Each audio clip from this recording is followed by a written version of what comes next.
हरे राम हरे कृष्णा। कैसे हैं दोस्तों? मेरी लोक परलोक स्टोरी चैनल में आपका स्वागत है। फ्रेंड्स, आज आपके सामने मैं एक ऐसी नई स्टोरी लेके आई हूँ जिसमें मैं बताऊंगी, चाहे राजा की बेटी हो या भिखारी की, अपनी किस्मत ऊपर से लेकर आती है। कोई भी अपनी बेटी का भाग्य बदल नहीं सकता। तो शुरू करते हैं अपनी एक छोटी सी स्टोरी जिससे आपको बहुत ज्ञान प्राप्त होगा। स्टोरी का नाम है पंडित की बेटी का भाग्य।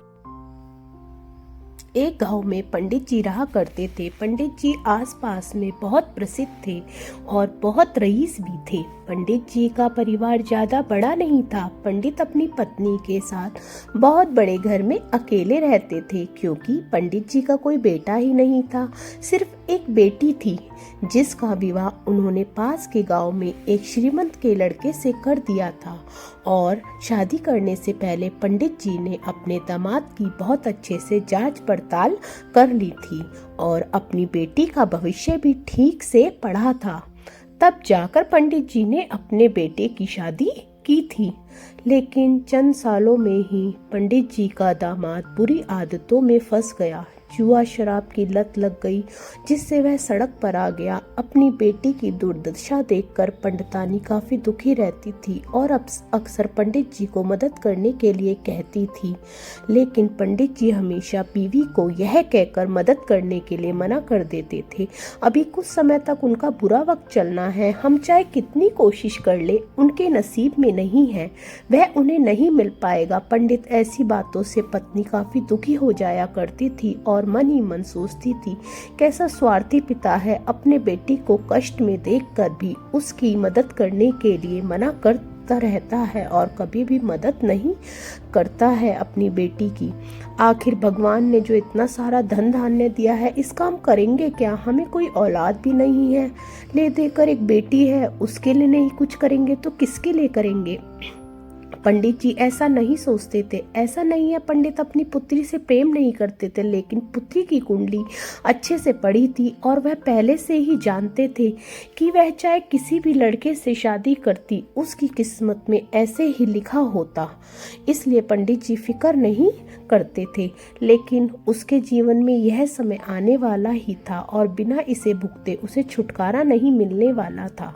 एक दिन खाने पीने के लिए भी मोहताज हो चुके पंडित के बेटी और दामाद उसके घर आए। पंडित ने और उसकी बीवी ने खूब आदर सत्कार किया, खूब अच्छा खाना खिलाया। बेटी और दामाद की पंडित से सहायता मांगने की हिम्मत ना हुई, इसलिए वह बिना बोले ही अपने घर वापस लौटने लगे।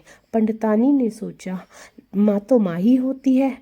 पंडितानी से रहा नहीं गया, बिना पंडित की इजाज़त के चोरी छुपे बूंदी के लड्डू में सोने के सिक्के रख दिए और बेटी और दामाद को दे दिए, ताकि बेटी और दामाद की कुछ आर्थिक मदद हो सके।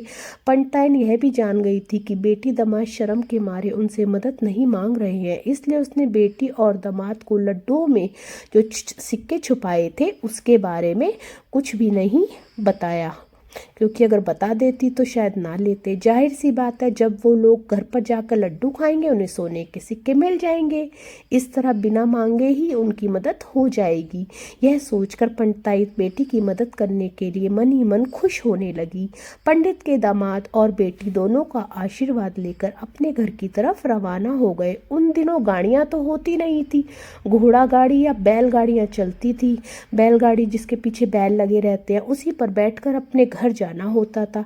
पैसे ना होते तो चीज़ों के लेन देन से व्यवहार होता था। बेटी और दामाद का गांव पंडित के घर से कोसों दूर था। फिर पैसों की कमी के चलते वो दोनों पैदल ही निकल पड़े। थोड़ी दूर जाते ही पंडित की बेटी के पैरों में मोच आ गई और उसका चलना मुश्किल हो गया। पंडित के दामाद ने जब देखा बीवी अब बिल्कुल नहीं चल पा रही, तो उसने अपने से एक तांगा ले लिया और उसे घर तक के लिए किराए पर कर लिया। बीवी दोनों पति पत्नी तांगे में बैठकर घर तक पहुंच गए, लेकिन तांगे वाले को देने के लिए उनके पास पैसे नहीं थे। इसलिए पंडितानी ने जो बूंदी के लड्डू दिए थे किराए के तौर पर, उन्होंने तांगे वाले को दे दिए। तांगे वाला बूंदी के लड्डू लेकर वहां से चल दिया। तांगे वाला अपने घर की तरफ जा रहा था तो उसे एक हलवाई की दुकान दिखी। उसने सोचा कि ये थोड़े से बूंदी के लड्डुओं से मेरे घर वालों का तो पेट भरने वाला है ही नहीं, क्योंकि यह बूंदी के लड्डू तो थोड़े से ही हैं। तो उसने सोचा कि क्यों ना मैं ऐसा करता हूँ कि इससे अच्छा इन बूंदी के लड्डुओं को बेचकर इनसे कुछ चावल खरीद लेता हूँ।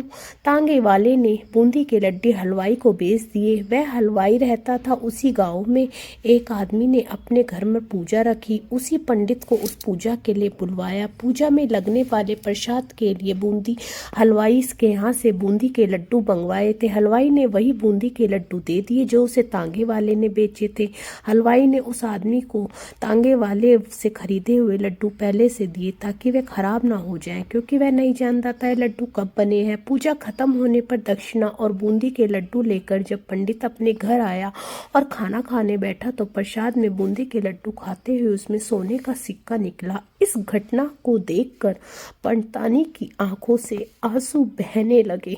पंडित ने जब पंडितानी से रोने का कारण पूछा तो पंडित ने पंडित को सब कुछ बताया। पंडित से उसकी बातों पर भरोसा न करने के लिए माफ़ी मांगी। पंडित ने पंडिताइन के आंसू पूछे, कहा तुम्हारी तरह मैं भी हमारी बेटी से बहुत प्रेम करता हूँ, लेकिन अगर हम उसकी मदद करेंगे तो हमारा दामाद हमेशा हमसे अपेक्षा रखेगा और कभी भी अपनी बुरी आदतों को नहीं छोड़ेगा और कभी सुधरने की कोशिश भी नहीं करेगा। पंडिताइन भी अब पंडित की बातों से सहमत हो गई। 2-3 महीने बीत गए। पंडित के दामाद बेटी फिर उसके घर आए।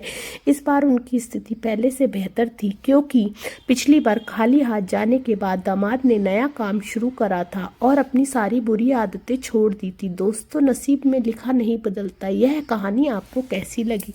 अगर आप भी अपने नसीब पर भरोसा करते हैं तो मेरे को कमेंट कर जरूर बताइएगा। और अगर आपको मेरी स्टोरी अच्छी लगी हो तो प्लीज़ मेरे चैनल को लाइक, शेयर और सब्सक्राइब कीजिएगा। आपका एक छोटा सा सब्सक्राइब भी हमारी बहुत हिम्मत बढ़ाता है और हमें नई नई स्टोरी बनाने के लिए प्रेरणा देता है। धन्यवाद। बाय।